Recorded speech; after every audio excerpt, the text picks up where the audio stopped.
16절에서 31절 말씀 교독합니다.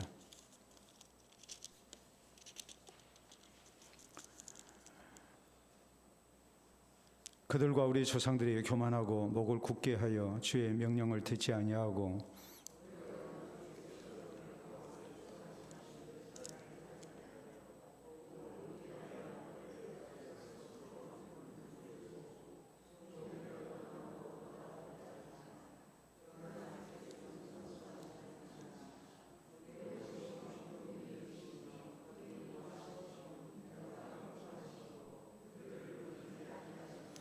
또 그들이 자기들을 위하여 송아지를 부어 만들고 이르기를 이는 곧 너희를 인도하여 애굽에서 나오게 한 신이라 하여 하나님을 크게 모독하였사오나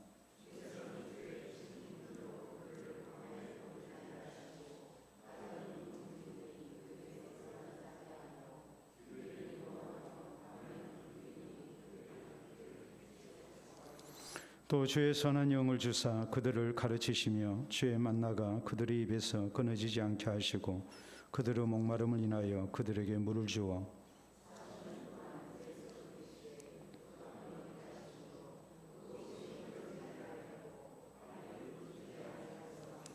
또 나라들과 족속들을 그들에게 각각 나누어 주시매 그들이 시온의 땅 곧 헤스본 왕의 땅과 바산 왕 오그 땅을 차지하였나이다.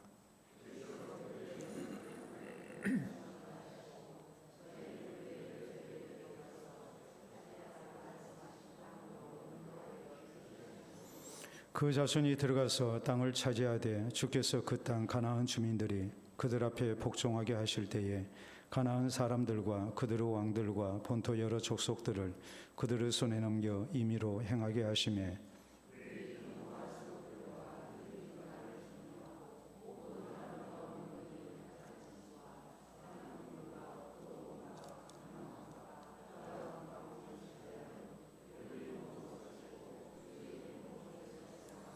그들은 순종하지 아니하고 주를 거역하며 주의 율법을 등지고 주께로 돌아오기를 권면하는 선지자들을 죽여 주를 심히 모독하였나이다.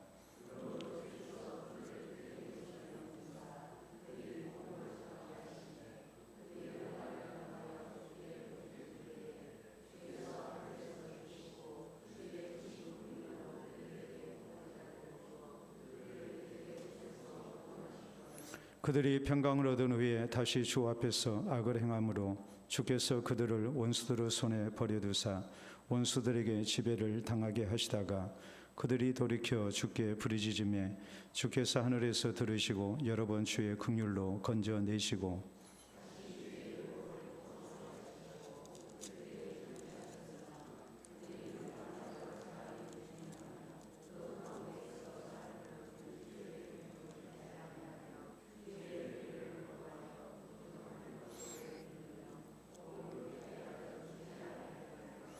그러나 주께서 그들을 여러 해 동안 참으시고 또 주의 선지자들을 통하여 주의 영으로 그들을 경계하시되 그들이 듣지 아니하므로 열방 사람들의 손에 넘기시고도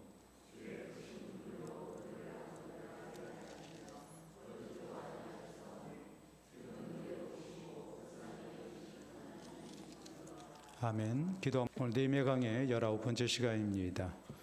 우리나라의 역사 가운데 제일 훌륭한 왕 하면은 우리가 누구를 들겠습니까? 당연히 세종대왕을 들겠죠. 한글을 창제하고 또 여러 가지 과학 기구를 만들어서 농사 짓는데 또 백성들의 삶을 돌보는데 귀하게 이렇게 헌신되신 분입니다. 우리가 잘 알다시피 이렇게 농사를 짓는 데 있어서 이제 강수량을 이렇게 측정하는 그런 추구기랄지 혹은 이제 시간을 이렇게 쉽게 알아볼 수 있는 작용루 이런 것들을 만들어서 백성들의 삶을 굉장히 평쾌한 그런 왕으로서 우리는 세종대왕을 대왕자를 붙일 뿐만이 아니라 또 뭐라고 얘기합니까? 성군이라는 말을 이렇게 쓰죠. 우리 역사 가운데서 가장 위대한 성군임에 틀림이 없습니다.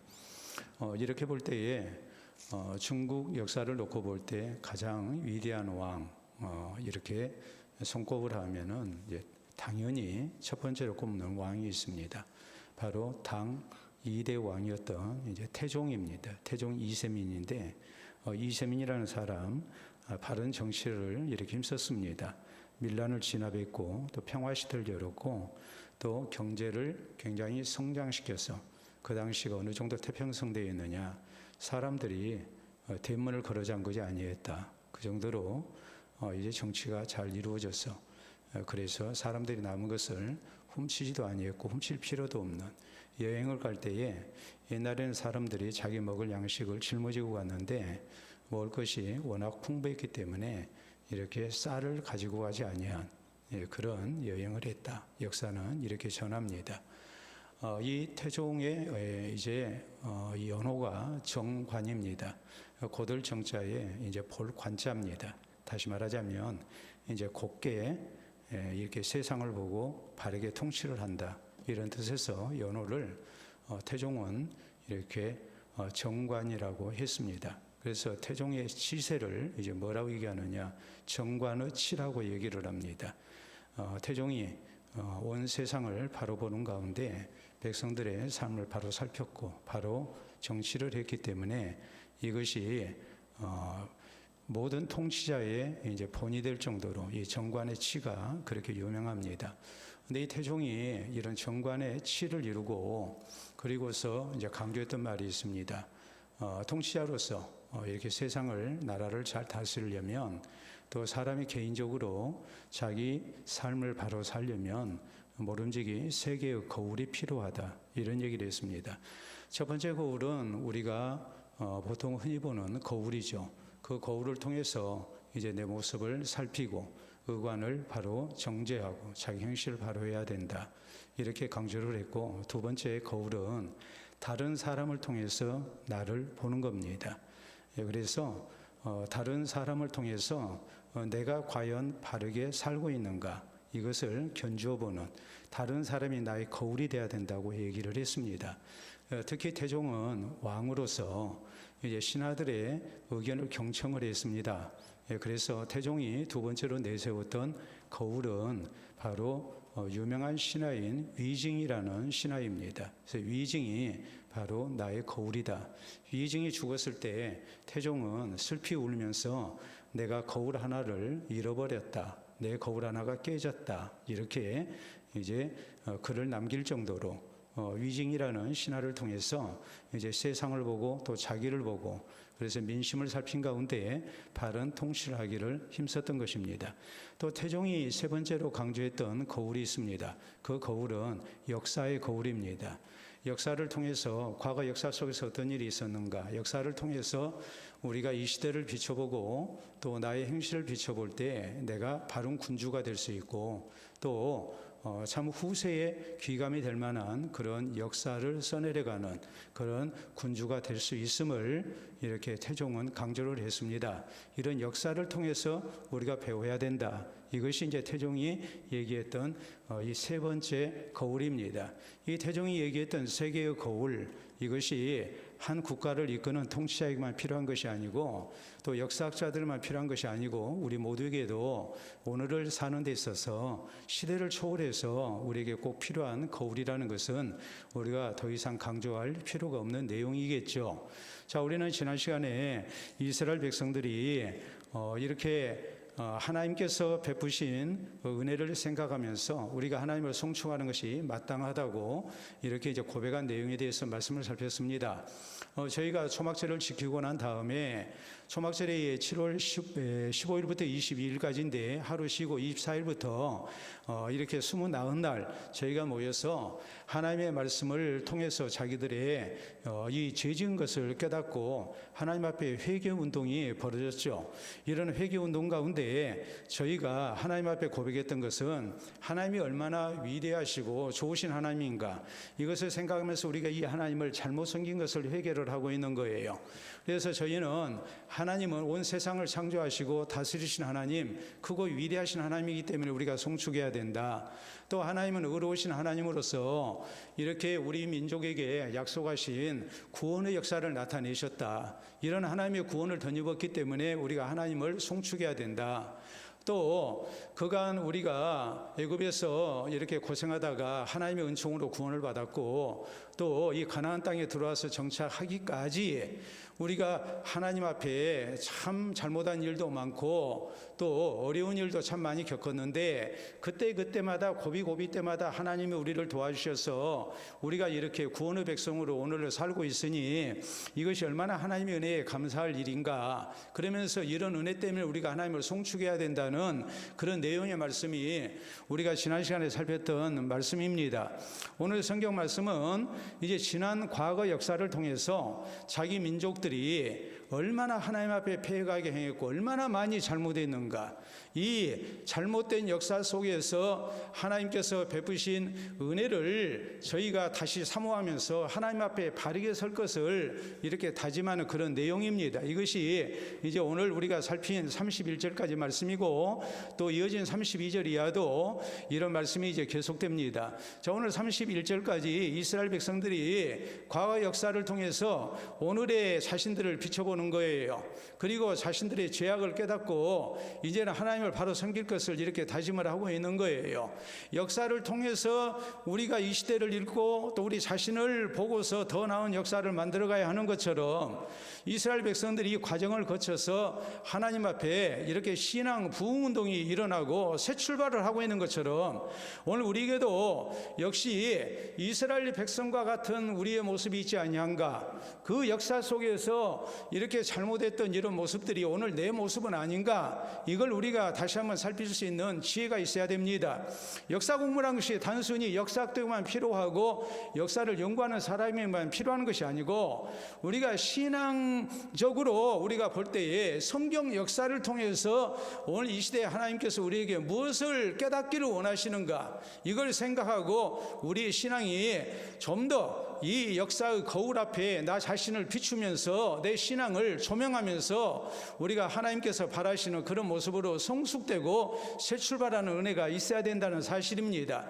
자, 오늘 성경 말씀 이스라엘 백성들이 과거 자기 민족의 역사를 통해서 이제 자신들이 어떤 모습을 봤을까요? 그리고 그 역사의 거울을 통해서 하나님께서 베푸신 은혜를 어떻게 깨달았을까요? 그리고 저희에게 어떤 새 출발이 있었는가? 이것이 오늘 우리에게도 동일한 모습으로 나타날 수 있어야 합니다.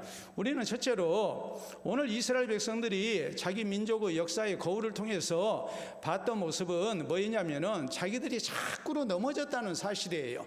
지난 역사를 놓고 보니까 이 백성들이 하나님 은혜를 배신하고 넘어진 적이 한두 번이 아니었다는 사실을 이렇게 이제 증거를 합니다. 자, 거기 우리가 16절 이하에 있는 말씀을 보면 이렇게 시작이 되죠.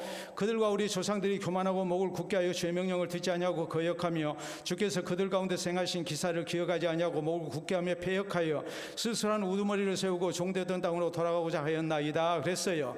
이 말씀의 의미는 뭐냐면 이스라엘 백성들이 애굽에서 나와가지고 하나님이 약속하신 이제 가나안 땅 들어가기 위해서 가나안 땅 초입이 되는 가데스 바네아 사건을 지금 말씀하고 있는 거예요. 자, 각 지파에서 한 사람씩 12명의 정탐꾼을 뽑아가지고 그래서 이제 40일 동안 가나안 이렇게 정탐하고 오게 했죠. 그런데 그 땅은 하나님이 약속하신 대로 젖과 꿀이 흐르는 땅이었습니다. 그런데 그 땅에는 키가 큰 아낙 자손들이 살고 있었고 견고한 성읍이 있었고 백성들이 많이 거주하고 있었고 거기에다가 저희는 굉장히 강해 보였습니다. 그러니까 이 12명의 정탐꾼 가운데 10명이 우리가 저희를 상대했다가는 우리는 다 죽습니다 하고서 부정적인 보고를 했고 여호수아와 갈렙 두 사람만 우리가 하나님 약속을 믿고 들어가서 그 땅을 정복합시다 했지만은 이게 통하지가 아니했습니다. 그래서 결국 이제 모세를 배신하고 다른 지도자를 세운 가운데 우리가 다시 애굽으로 돌아가자 이런 소리를 했단 말이에요. 그래서 결국에 이들이 가나안 땅에 들어가지 못하는 그런 하나님의 무서운 징벌을 당하게 되죠. 지금 그 사건을 언급하고 있는 거예요. 근데 이런 하나님을 향한 배신이 함부로는 그치지 않는 거예요. 자, 거기 18절에 보면 또 그랬잖아요. 그들이 자기들 위하여 송아지를 부어 만들고 이르기를 이는 곧 너희를 인도하여 애굽에서 나오게 한 신이라 하여 하나님을 크게 못 오겠다고 이렇게 말씀을 합니다. 이제 금송아지 우상 숭배를 했죠. 모세가 하나님으로부터 십계명의 두 돌판을 받기 위해 시내산에 올라가서 40일 동안 금식하고 있을 때, 그리고 모세가 더디 내려오니까 이들이 이제 대제사장 아론을 협박해 금속하게 가지고 금부실을 가지고 금송아지 우상을 만들었습니다. 그리고 이것이 우리를 애굽에서 인도해낸 여호와 하나님이다 해서 눈에 보이는 하나님을 만들었어요. 이렇게 또 범죄를 했어요. 아주 패역한 범죄를 저질렀습니다. 그뿐만이 아니죠. 이제 이어지는 말씀 우리가 쭉 보면 이들이 하나님 앞에 계속해서 범죄를 하는 거예요. 자, 24절 이하에 보면 그 자손이 들어가서 땅을 차지하되 주께서 그 땅 가나안 주민들이 그들 앞에 복종하게 하실 때에 가나안 사람들과 그들의 왕들과 본토 여러 족속들을 그들의 손에 넘겨 임의로 행하게 하심에 그들이 견고한 성읍들과 기름진 땅을 점령하고 모든 아름다운 물건이 가득한 집과 판 우물과 포도원과 감람원과 허다한 과목을 차지하여 배불리 먹어 살찌고 주의 큰 복을 즐겨 싸우나 그들은 순종하지 아니하고 주를 거역하며 주의 율법을 등지고 주께로 돌아오기를 권면하는 선지자들을 죽여 주를 심히 모독하였나이다. 광야 생활 가운데도 하나님께서 이 백성들을 지키시고 보호하신 가운데 이제 가나안 땅으로 인도를 하셨습니다. 가나안 땅 정복했습니다. 그래서 저희가 이제 편한 삶을 살게 됐어요. 이렇게 편한 삶을 살게 됐을 때 저희가 또 타락하고 범죄하죠. 그래서 하나님이 선지자를 통해서 저희를 이렇게 경고를 해도 심지어는 하나님을 죽여서 주님을 심히 모독했다. 그러니까 이스라엘 백성들의 그 패역이라는 것이 아주 극심했다라는 것을 말씀을 하고 있습니다. 계속 이어지는 말씀이 그래요. 28절도 보면 그런 말씀이 나오죠. 그들이 평강을 얻은 후에 다시 주 앞에서 악을 행함으로 주께서 그들을 원수들의 손에 버려두사 원수들에게 지배를 당하게 하시다가 그들이 또 이렇게 이제 주님 앞에 회개를 하면 주의 긍휼로 건져내셨는데 29절에 다시 주의 율법을 복종하시려고 그들에게 경계하셨으나 그들이 교만하여 사람이 준행하면 그 가운데서 삶을 얻는 주의 계명을 듣지 아니하며 주의 규례를 범하여 고집한 어깨를 내밀며 목을 굳게 하여 듣지 아니하였나이다 라고 이렇게 말씀이 나와 있고 계속해서 이어진 30절도 그러나 주께서 그들을 열흘 동안 참으시고 또 주의 선지자들을 통하여 주의 영으로 그들을 경계하시되 그들이 듣지 아니하므로 열방 사람들을 손에 넘기시고도 라고 이렇게 계속된 말씀을 통해서 이스라엘 백성들은 초지일관 하나님을 바로 섬겼던 백성들도 아니고 또 하나님 앞에 범죄하고 하나님 앞에 징벌을 당하고 난 다음에 하나님께서 긍휼을 베푸셔서 저희를 용서하시면 과거의 역사를 통해서 우리가 하나님을 잘못 섬긴 것에 대한 철저한 회개 속에 이제는 더 이상 죄짓지 아니하고 바른 길을 갔느냐? 절대 그게 아니었다고 말씀을 합니다. 말 그대로 수도 없이 계속해서 범죄하고 있는 거예요. 이를 통해서 저희가 과거 역사를 통해서 배운 게 뭐겠습니까? 야, 우리는 어쩔 수 없는 사람들이다. 우리는 하나님 은혜를 배신하고 하나님을 바로 섬기지 못하고 우리가 이렇게 마음을 굳게 잡지 못하고 자꾸 이리 흔들리고 저리 흔들리고 하나님을 등진 그런 민족이다. 이건 어쩔 수 없는 거다. 우리 본성이다. 그리고서 이 백성들이 자기들의 범죄를 합리화하고 있는 게 아니에요. 과거 역사를 통해서 저희가 지금 깨닫고 있는 건 뭐냐면 야, 우리가 정신 차리지 아니하면 하나님 은혜가 그렇게 큼에도 불구하고 하나님께서 우리 가운데 거하시고 우리에게 하나님 살아계신 역사를 나타내시고 하나님 우리를 도와주시고 우리에게 선한 형편을 줘도 우리가 정신 안 차리면 이렇게 범죄하고 무너지는구나. 이것을 배우고 있는 거예요. 이스라엘의 과거 역사를 놓고 볼 때에 저희가 하나님을 향해서 신앙을 바로 굳게 지키고 나간 역사가 별로 없다는 것을 지금 말씀을 합니다. 그것이 환경이 꼭 나빠서 하나님을 등진 것이 아니고 하나님께서 은혜를 베푸신 가운데 저희로 하여금 굉장히 선한 형편을 주셨어도 하나님의 놀라운 기적을 나타내셨어도 이 백성들이 쉽게 하나님을 등지더라는 거예요. 하나님 앞에 범죄하고 또 징벌을 당하고 또 용서를 받았으면 그래서 다시 새 출발의 기회를 얻었으면 이제 뭐 해야 되겠습니까? 이제 다시는 그렇게 안 해야죠. 근데 그게 아니더라는 거예요. 역사를 놓고 보니까 계속 넘어지더라는 거예요. 그래서 이 백성들이 야, 우리가 이렇게 잘못 살았구나 하는 것을 지금 깨닫고 고백하고 있는 거예요. 여러분, 그러니까 이런 말씀들이 우리에게 주시는 교훈이 뭐겠습니까? 우리가 하나님을 섬기는 신앙생활을 할 때 우리 자신을 과신해서는 안 되죠. 또 우리의 잘못된 넘어짐을 우리가 합리화해서도 안 되죠.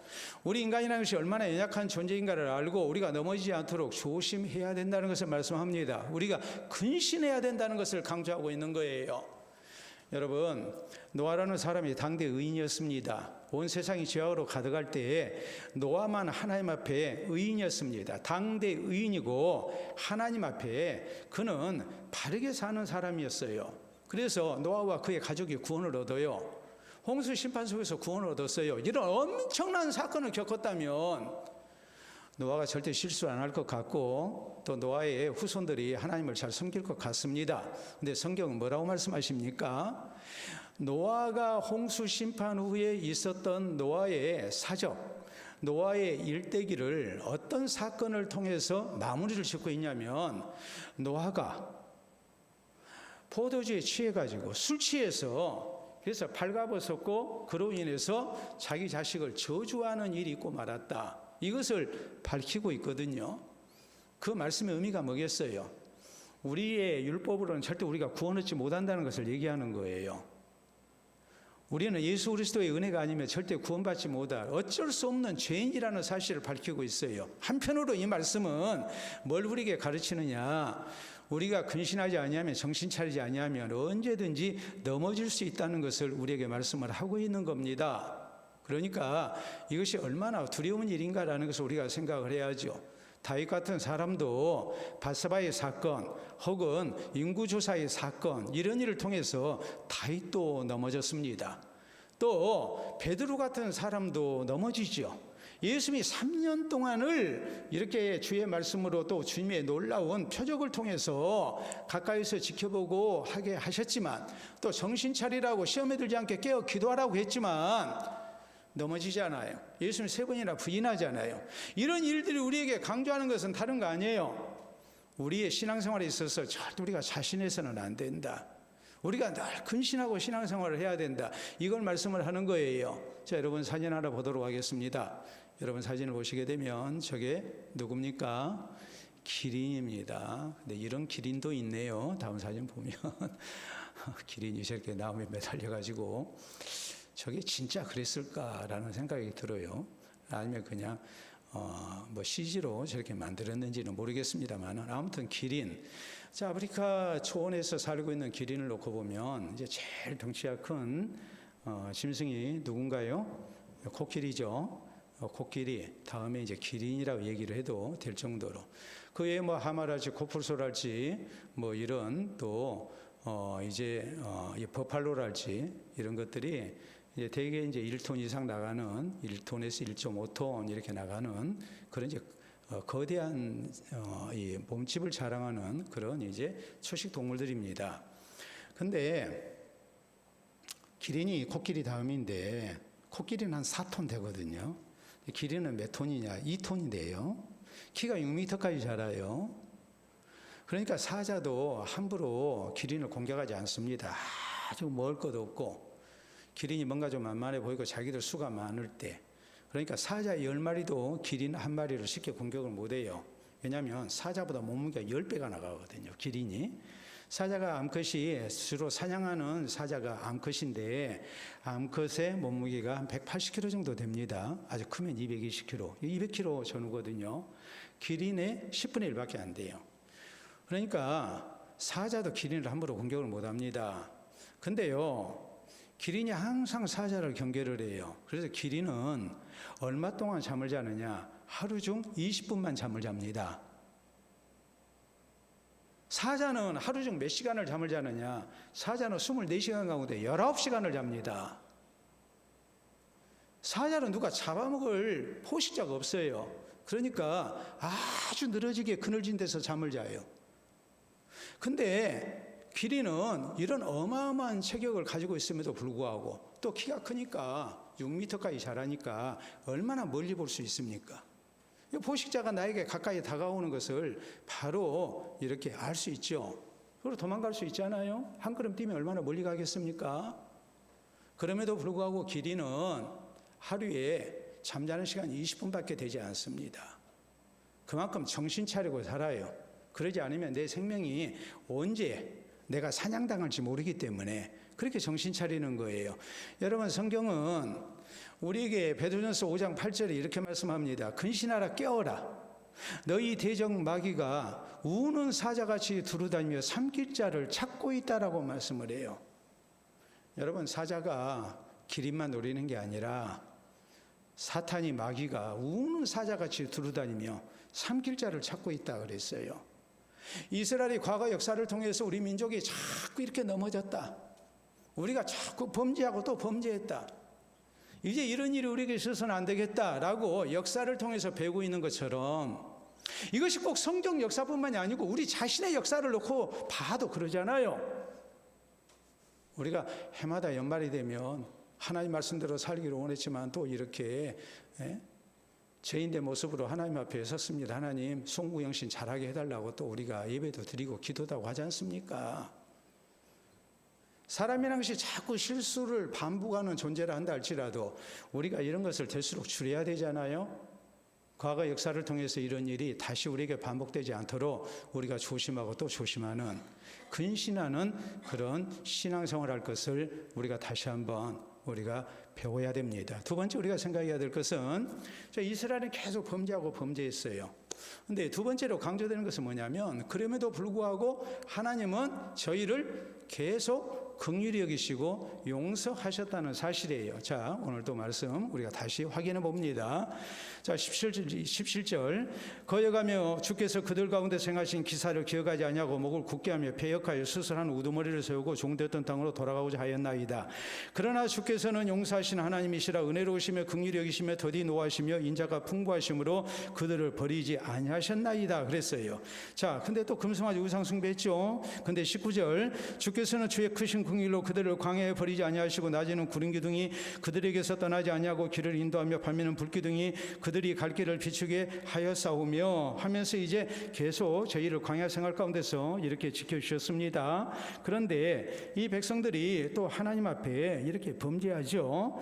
가나안 땅 정착하고 난 다음에도 하나님 말씀 순종치 아니하고 26절 주를 거역하고 주 율법을 등지고 주께 돌아오기를 권면한 선지자들 죽여 주님을 신이 이렇게 모독을 했습니다.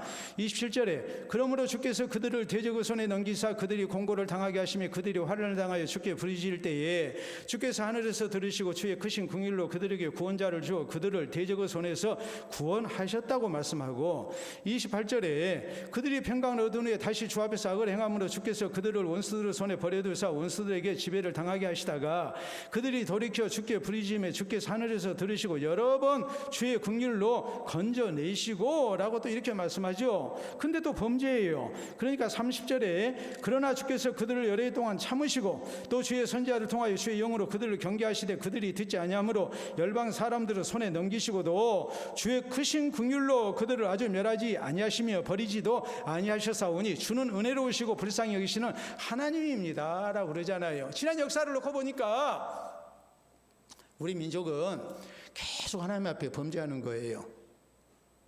그러다가 징계를 당하고 이런 징계 속에서 하나님 앞에 회개하고 다시 하나님의 은혜를 구하면 하나님이 용서하시고 자비를 베푸시고 긍휼을 베푸시더라. 그래서 그 결과로서 우리가 지금 이렇게 생존하고 있다라고 지금 고백을 하고 있는 거예요. 여러분, 우리가 자꾸 넘어질 수밖에 없는 부족한 죄인들인데 하나님이 우리를 그때마다 용서하지 아니하시면 자비와 긍휼을 베풀지 아니하시면 우리가 생존할 수가 없죠. 그러니까 우리가 하나님 앞에 고백할 것은 뭐냐면 내가 오늘 평안히 살고 있는 것도 다 하나님 은혜라는 사실을 알아야 해요. 하나님이 나를 봐주시니까 지금 있는 거예요. 하나님이 내게 자비와 긍휼을 베푸셨기 때문에 우리가 지금 살고 있는 거예요. 이 하나님의 사랑이 예수 그리스도를 통해서 우리 가운데 나타난 것 아닙니까? 우리 예수님께서 하나님이 세상을 이처럼 사랑하사 독생자로 주셨으니 이는 그를 믿는 자마다 멸망하지 않고 영생을 얻게 하려 하심이라. 하나님의 사랑이 우리를 구원하신 거예요. 여러분, 예수님께서 세상에 있는 자기 사람들을 사랑하실 때 끝까지 사랑하셨다. 끝까지 참아주고 기다리신 거예요. 누가복음 15장에 예수님께서 돌아온 아들의 비유를 통해서 말씀하신 것이 바로 그겁니다. 아버지가 기다리잖아요. 아버지가 용서하고 기다리잖아요. 우리를 기다리시고 용서하시는 하나님의 크신 사랑을 우리 주님께서 비유로 이렇게 말씀을 하신 겁니다. 그러니까 우리 성도는 우리 하나님의 크신 용서, 하나님의 긍휼을 믿고 사는 사람이 돼야 돼요. 여러분, 아합이라는 왕이 얼마나 악한 왕입니까? 그런데 이 아합이라는 악한 왕이 하나님의 징벌을 경고받고 그가 굵은 베옷을 입고 걸음도 천천히 걷고 그럽니다. 그러니까 하나님께서 엘리야 선지자에게 얘기를 해요. 내 종 아합을 봐라. 저가 지금 근신하고 있다 하면서 하나님이 긍휼을 베푸십니다. 아합이 굉장히 악한 사람이거든요. 근데 그런 아합도 하나님이 긍휼을 베푸시는 거예요. 니느웨 백성들 심판받아 마땅할 백성들이죠. 그들에게 하나님의 심판에 대해서 외치라고 그러니까 요나 선지자가 저놈들은 그럴 자격도 없다고, 저놈들은 멸망당해야 된다고, 이스라엘의 원수들이라고 그러면서 하나님 말씀에 불순종하고 도망가지 않습니까? 그 정도로 악한 백성들이에요. 근데 이런 악한 백성들도 하나님께서 먼저 자비를 베푸시잖아요. 선지자를 보내시잖아요. 가서 외치게 하시잖아요. 그래서 회개케 하시잖아요. 그리고 회개의 기회를 줬을 때 저희가 회개하니까 우리 하나님께서 깨끗이 용서하시잖아요. 하나님의 용서가 얼마나 큰가라는 것을 우리가 믿어야 돼요. 우리를 향하신 하나님의 자비와 긍휼이 얼마나 큰가를 우리가 믿어야 돼요. 기독교 신앙은 다른 게 아니고 사람은 어쩔 수 없는 죄인이지만 하나님이 그리스도를 통해서 우리를 끝없이 용서하시고 받아주신 것을 믿는 신앙이에요. 그 신앙을 통해서 우리가 구원 얻는 거예요. 용서받고 구원 얻는 거예요. 그러니까 기독교 신앙의 핵심은 뭐냐? 하나님의 사랑이에요. 이 하나님의 사랑이 우리를 구원의 길로 인도하는 거예요. 우리가 이런 얘기를 하죠. 우리나라 사람들이 라면 많이 먹고 또 라면 이제 전 세계적으로 많이 수출하잖아요. 요새는 또 라면하고도 뭐가 수출이 많이 된다고 그럽니까? 김이 많이 수출된다고 그러죠. 우리나라 돈으로 조 단위로 이렇게 수출이 되거든요. 그래서 요새 김값이 오르잖아요. 외국으로 수출을 많이 하니까. 근데 우리가 라면 많이 먹잖아요. 근데 이렇게 얘기를 해요. 라면 덜 익은 것은 용서하나 퍼진 것은 용서할 수 없다. 라면을 끓였는데 덜 익은 건 용서가 되는데 뭔 용서가 안 돼요? 퍼진 것은 용서한다. 맛없는 것은 용서하지만 양 적은 것은 용서할 수 없다. 많이 먹는 사람들은 당연히 그렇게 얘기하겠죠. 또 용서할 수 없는 남자 시리즈에 우스개 이런 얘기가 있어요. 밥 많이 먹는 남자는 용서하나 반찬 투정하는 남자는 용서할 수 없다. 또 귀 뚫은 남자는 용서하나 귀가 막힌 남자는 용서하지 못한다. 맞죠? 도대체 말이 안 통하는 사람, 그런 사람 용서가 안 되잖아요. 귀 뚫고 여기다가 뭐 액세서리 걸고 다니고 하는 것은 용서가 돼요. 또 이쁘게 봐줄 수 있어요. 근데 귀가 꽉 막힌 사람, 말귀가 안 통하는 사람, 그런 사람은 용서가 안 됩니다. 그런데 우리 하나님은 죄 지은 것은 용서하지만 용서를 믿지 못하는 것은 용서를 못하세요. 그래서 유명한 개혁자 루터가 이렇게 말을 했어요. 하나님께서도 용서를 믿지 않는 사람은 어쩔 수 없다 그랬어요. 하나님의 사랑, 하나님의 자비, 긍휼, 하나님의 용서, 예수 그리스도를 통해서 우리 가운데 나타내신 하나님의 사랑과 용서를 우리가 믿어야 돼요. 지금 우리가 현재 살고 있는 것도 다 우리가 잘나서가 아니고 뭐 때문이에요? 하나님의 용서 때문에 우리가 지금 이 자리에 있는 거예요. 하나님 은혜 때문에 우리가 지금 이렇게 있는 거예요. 우리가 범죄한 대로 하나님 우리를 참아주지 아니하셨다면 우리가 지금 이 자리에 있겠습니까? 오늘도 몇 번 죽었겠죠. 그런데 하나님 우리를 살려주셨잖아요. 그래서 우리가 지금 여기 있는 거잖아요. 우리를 향하신 하나님의 자비와 사랑과 긍휼과 용서를 믿는 성도가 되어야 됩니다. 이스라엘 백성들이 하나님 앞에 회개할 수 있었던 것은 지난 역사를 보니까 하나님께서 자기 조상들은 계속 범죄했는데 그때마다 하나님은 뭐 하셨어요? 저희에게 자비와 긍휼을 베푸시고 용서를 하신 거예요. 그래서 자기들이 지금까지 살아있다는 것을 알았어요. 그리고 이 하나님의 자비와 긍휼을, 용서를 이렇게 믿는 신앙 고백을 하고 있는 겁니다. 우리에게도 이 고백이 마땅히 있어야 합니다. 세 번째 우리가 생각해야 될 것은 자기 백성들이 계속 넘어지는 백성이죠. 근데 하나님은 자비와 긍휼 가운데 저희를 용서하세요. 근데 이 백성들이 저절로 돌아왔느냐, 저절로 자기들의 죄를 깨달았느냐, 그건 아니었단 말이에요. 하나님께서 이 백성들이 계속 하나님 앞에 범죄하고 하니까 범죄할 때마다 이제 더 이상 안 되겠다 싶으면 하나님께서 나타내신 것이 있었어요. 그게 뭐였어요? 하나님의 징계였어요. 징계를 통해서 저희의 죄진 것을 깨닫게 하고 하나님 앞에 돌아오고 회개하게 하고, 그리고 하나님은 저희에게 자비와 긍휼 가운데 용서를 하시고 새 출발하게 하셨다는 것을 이제 고백을 합니다. 자, 우리가 말씀 통해서 살펴보도록 하겠습니다. 거기 있는 말씀을 보면 이런 말씀이 나오죠. 이 백성들이 하나님 앞에 범죄합니다. 자, 26절에 있는 말씀 우리가 보도록 합니다. 그들은 순종하지 아니하고 주를 거역하며 주 율법을 등지고 주께로 돌아오기로 권면한 선지자를 죽여 주를 심히 모독하였나이다. 그러므로 주께서 그들을 대적의 손에 넘기사 그들이 공고를 당하게 하시며 그들이 환난을 당하여 주께 부르짖을 때에 주께서 하늘에서 들으시고 주의 크신 긍휼로 그들에게 구원자를 주어 그들을 대적의 손에서 구원하셨거늘, 그들이 평강을 얻은 후에 다시 주 앞에서 악을 행함으로 주께서 그들을 원수들의 손에 버려두사 원수들에게 지배를 당하게 하시다가 그들이 돌이켜 주께 부르짖음에 주께서 하늘에서 들으시고 여러 번 주의 긍휼로 건져내시고, 또 이렇게 말씀하잖아요. 또 30절에도 보면 그러나 주께서 그들을 여러 해 동안 참으시고 또 주의 선지자들을 통하여 주의 영으로 그들을 경계하시되 그들이 듣지 아니하므로 열방 사람들의 손에 넘기시고도 라고 이렇게 말씀을 해서 이스라엘이 하나님 앞에 범죄할 때마다 하나님께서 무작정 용서하시지 않았어요. 아, 이놈들은 할 수 없는 놈들이구나, 또 죄 짓는구나, 육신이 연약하니까 의지가 박약하니까 어쩔 수 없구나. 그리고 하나님께서 크신 이해 가운데 저희를 무조건 용서하신 게 아니고 하나님은 저희를 깨닫게 하기 위해서 뭐 하셨다고 그랬습니까? 이방인에게 넘기고 혹은 징벌을 하셔서 저희로 하여금 자기들의 죄를 깨닫게 한 거예요. 그리고 하나님 앞에 돌아와서 하나님의 구원을 호소하게 하셨다 그랬어요. 그러면 하나님께서 하늘에서 저희의 부르짖음을 들으시고 저희 가운데 한 구원자를 보내시고, 혹은 하나님께서 열방 가운데서 저희를 구원해 내시고 이렇게 해서 저희를 용서하시고 새 출발하게 하셨다고 이렇게 고백을 합니다. 여러분, 그러니까 우리가 굳은 일을 만났을 때, 원치 아니하는 일을 만났을 때 우리가 가져야 할 신앙의 자세가 무엇이겠습니까? 이건 우연히 일어난 일이야, 이건 내가 운이 안 좋아서 만난 불운이야, 우리가 그렇게 생각하고 넘어가야 됩니까? 아니면 내 신앙을 다시 한번 돌아보는 계기로 삼아야 되겠습니까? 모든 고난이 하나님의 징계의 결과는 아니에요. 제가 분명히 말씀드립니다.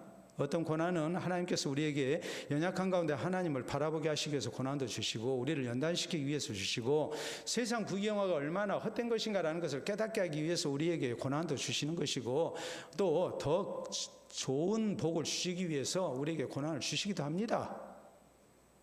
그런데 상당히 많은 고난은 우리가 하나님의 말씀대로 살지 못할 때 나타나는 징계일 가능성이 커요.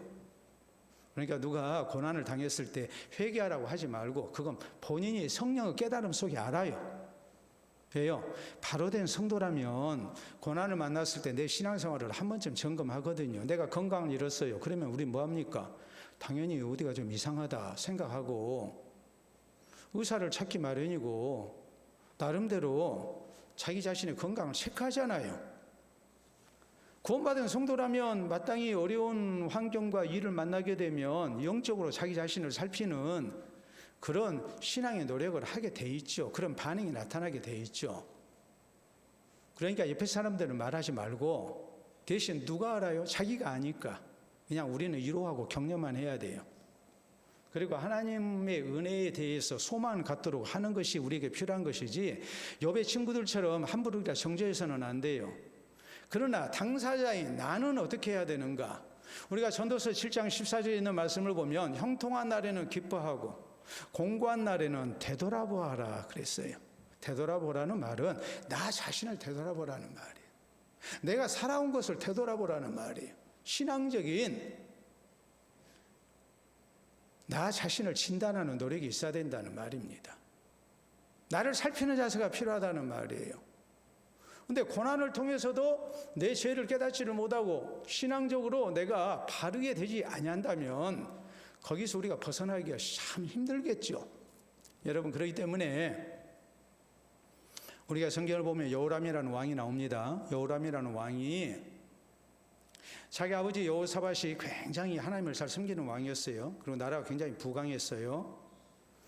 그런데 여러 아들들이 있었기 때문에 죽기 전에 여호람에게는, 장자인 여호람에게는 왕위를 물려주고 나머지 아들들에게는 여러 성읍과 토지를 줘서 이렇게 흩어지게 했습니다. 그래서 형제 간에 싸움이 일어나지 않도록 했어요. 그런데 여호람이 왕이 오르고 난 다음에 자기보다 의로운 동생들, 형제들을 다 죽여버렸어요. 후한 없애기 위해서, 자기의 왕위를 든든히 하기 위해서 자기 왕위를 넘볼 수 있다 생각하고 동생들을 다 죽여버린 겁니다. 이것이 하나님 앞에 크게 범죄가 되죠. 또 우상 숭배하죠. 그래서 하나님께서 경고하십니다. 왕이 하나님 앞에 패역하게 나왔으므로 하나님께서 왕의 창자의 병이 들어서, 중병이 들어서 죽게 하신다고 했습니다. 그랬어요. 이는 하나님이 경고를 받았거든요. 얼마 가지 아니해서 여호람 왕이 창자에 병이 들었습니다. 그런데 이 사람이 회개하지 아니에요. 그러다가 2년 후에 그가 죽고 말았어요. 성경은 말씀하기를 아끼는 자 없이 죽었다 그랬어요. 왕이 죽었는데 아무도 아까워하지 않아요. 아이고, 그놈 잘 죽어버렸다 이래요. 하나님의 징벌 속에서 자기를 깨닫지를 못한 거예요. 경고가 있었음에도 깨닫지를 못한 거예요. 여러분 보세요. 아모스 4장에 보면은 이런 말씀이 나와요. 아모스 선지자 당시 이스라엘이 굉장히 하나님 앞에 범죄합니다. 하나님의 공의를 세우지 않습니다. 그러니까 하나님이 징벌을 하시죠. 처음에는 하나님께서 가뭄이 들게 하셨어요. 마실 물도 없어요. 농사가 되겠습니까? 근데 성경은 말씀하기를 그래도 너희가 나에게 돌아오지 아니했다 그랬어요. 하나님이. 돌아오지 않은 백성들을 하나님이 아주 포기하지 아니하시고 다음에 어떤 징벌을 내리시냐면 농사 지은 것에 병충해가 들게 하셨어요. 그래서 흉년을 맞이하게 해요. 그런데도 이스라엘이 하나님께로 돌아오지 아니했다 그랬어요. 그러니까 그 다음에 하나님께서 다시 또 징벌을 내리십니다. 그 징벌은 전염병이었습니다. 전염병으로 많은 사람들이 죽었어요. 근데 또 안 돌아와요. 하나님 또 말씀하세요. 너희가 나에게로 돌아오지 아니했다 그랬어요. 그 다음에 하나님이 또 징벌을 내리십니다. 그 징벌은 전쟁이었어요. 전쟁을 통해서 많은 사람들이 죽임을 당합니다. 그래도 너희가 나에게로 돌아오지 아니했다. 그리고 하나님께서 마지막 최후 통첩을 하십니다. 이스라엘아, 너희 하나님 여호와 만나기를 준비해라 라고 말씀하세요. 이제 최후 통첩이 되는 거예요. 징벌을 통해서 깨닫지를 못하니까 하나님의 징벌이 점점 가중되게 나타나고 결국에는 하나님의 무서운 진노 심판을 당해서 나라가 망하게 되는 그 길로 가고 맙니다. 이런 얘기가 있어요. 어떤 목사님이 쓰신 책에 자기 교인 가운데 과손을 하는 집사님이 있었는데 농사일에 너무 열심히다 보니까 차츰 주일 예배를 소홀히 여기는 겁니다. 근데 농부가 열심으로 장목을 이렇게 과일나무를 돌보니까 나무는 잘 자라고 또 열매도 이렇게 잘 열렸어요. 교회는 잘 안 나오는 거예요. 그러다가 갑자기 병충해가 들어가지고 농약을 써도 소용이 없이 과일이 그냥 다 떨어지고 그래서 농사를 망쳐버렸어요. 이제 하나님은 원망하죠. 그래가지고 교회를 아주 안 나가는 거예요. 그러니까 목사님이 이제 안 되겠다 싶어서 신방을 가셨어요. 근데 목사님한테 이렇게 항의를 하는 거예요. 아니, 하나님이 그러실 수가 있습니까?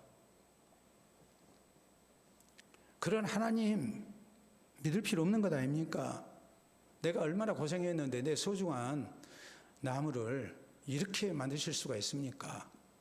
보통 때는 우리의 생사복의 주인 되시는 하나님을 믿지도 않고 의지하지도 않던 사람들이 불행한 일을 당하면 이제는 우리의 모든 삶을 주장하시는 하나님을 갑자기 믿습니다. 그리고 그 모든 내가 잘못된 원인이 누구한테 있다고 생각을 해요? 하나님께 원인이 있다고. 그렇게 하나님 앞에 이제 책임을 돌리는 거예요. 그래서 잠언 우리가 19장 3절에 있는 말씀을 보면 사람이 미련함으로 자기 길을 굽게 하고 마음으로 하나님을 원망한다 그랬어요. 지가 잘못해놓고 하나님 원망하는 그런 못된 습성이 우리에게 있는 거거든요. 그런데 이 집사님이 지금 그런 거예요. 목사님께서 그 모든 일을 다 들으시고 난 다음에 이런 얘기를 하십니다. 집사님, 우리 하나님께서는 집사님의 모든 수고를 잘 아십니다. 집사님이 아끼신 것만큼 과일나무가 잘 자라서 좋은 열매 맺는 것, 그것도 하나님이 원하십니다. 근데 하나님이 정말로 원하시는 것은 과일나무가 잘 자라는 게 아니라 집사님 신앙이 잘 자라나는 겁니다. 집사님 신앙 잘 자라나가기 위해서 그래서 이제 나무를 열매를 이렇게 거두지 못하게 하신 겁니다. 그때야 비로소 깨달았다는 거예요. 근데 이런 어리석음이 우리에게 늘 있잖아요. 우리 가운데 일어나는 일들 우리가 다 우연으로 돌리지 말고 혹시 이런 일들 가운데 나에게는 어리석은 모습이 있지 않았는가? 하나님이 변함없이 내게 신호를 보내시는데 그 신호를 무시하고 우리가 불신앙의 길로 가고 있지는 아니한가? 이걸 우리가 다시 한번 돌아봐야 돼요. 그리고 징계라고 우리가 생각이 될 때, 이것이 하나님이 내리신 징계라고 생각이 될 때 우리의 잘못된 길에서 돌아서고 하나님 앞에 우리의 신앙을 바로 할 줄 아는 성도가 돼야 됩니다. 사랑하는 성도 여러분, 역사에 대해서 강조할 때 이런 얘기들을 많이 합니다. 우리가 역사에 대한 경구를 한번 보도록 하겠습니다. 여러분 보시게 되면 과거를 잊어버리는 자는 그것을 또다시 반복하게 된다. 유명한 경구죠. 또 다음, 만약 당신이 오늘 이해하고 싶으면 어제를 살펴봐라. 또 다음, 역사는 과거가 아닌 미래를 위한 것이다. 역사는 과거를 배워 미래를 바꾸는 것이다. 역사는 우리의 과거이면서 미래다 그랬어요. 과거 없는 현재가 있을 수 없고 현재 없는 미래가 있을 수가 없습니다. 우리 성도에게도 역사에 대한 통찰력이 필요해요. 역사에 대한 공부가 필요해요. 이스라엘 백성들이 하나님 앞에 새 출발하기를 원할 때 저희는 과거 자기 민족의 역사를 살폈어요. 우리 민족의 역사가 어찌 됐는가 보니까 이 백성들 자꾸 죄짓고 넘어지는 거예요. 그런데 하나님은 계속 저희에게 긍휼을 베푸시고 용서하시는 거예요. 이 용서를 위해서 하나님께서 저희에게 징벌을 내리셨다는 것을 알았어요. 지금 이스라엘이 처하고 있는 형편이 무엇입니까? 나라가 망했습니다. 이방 땅에 포로로 끌려갔습니다. 겨우 백성들이 이제 몇 돌아왔습니다. 그리고 나라를 새롭게 세우기를 원하잖아요. 그러기 위해서는 우리의 신앙이 새 출발을 해야 된다는 것을 저희가 깨달았잖아요. 과거 역사를 통해서 우리가 정신 차리지 않으면 언제든 우리는 또 넘어질 수 있다. 그럼에도 불구하고 하나님은 우리에게 끝없는 사랑과 용서 가운데 우리를 붙들고 계시는 하나님이다. 이를 위해서 하나님이 우리를 힘들게 하실 때, 징계를 내리실 때 우리가 속히 하나님 앞에 죄를 회개하고 돌아서야 된다. 이것을 깨닫고 새 출발을 하고 있는 겁니다. 우리에게도 이 깨달음과 그리고 또 아름다운 새 출발이 있기를 바랍니다. 그래서 우리가 앞으로 써나가는 우리 신앙의 역사가 후세 사람들이 볼 때, 우리의 자손들이 볼 때에 참 아름다운 신앙의 역사를 남기는 이런 발자취가 될 수 있기를 바랍니다. 우리 함께 기도합니다.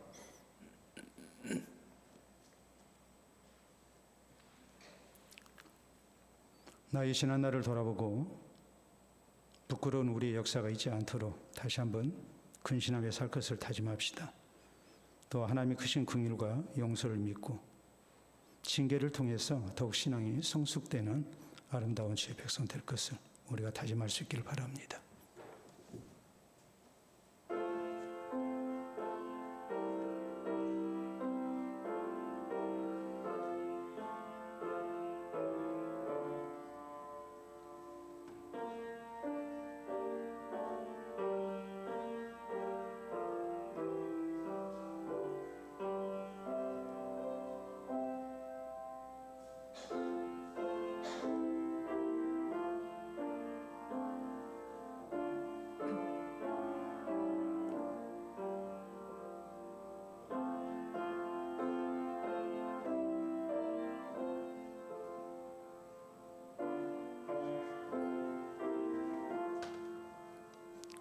자비로우신 우리 아버지, 은혜를 감사합니다. 자주로 넘어지는 우리들 주님께서 올해까지 참아주시고 여기까지 오게 해주신 것을 진심으로 감사합니다. 주께서 허락하신 말씀을 통해 우리를 향하신 하나님의 크신 사랑과 긍휼과 용서를 믿게 하시사 이제 우리가 다시 한번 새 출발할 수 있도록 은혜 주시니 감사합니다. 이후에 더욱더 근신하여 바른 신앙생활을 힘쓸 수 있게 하시고 나를 향하시는 하나님의 크신 사랑을 믿고 우리가 늘 주님 안에 거하기를 힘쓸 수 있도록 인도해 주시옵소서.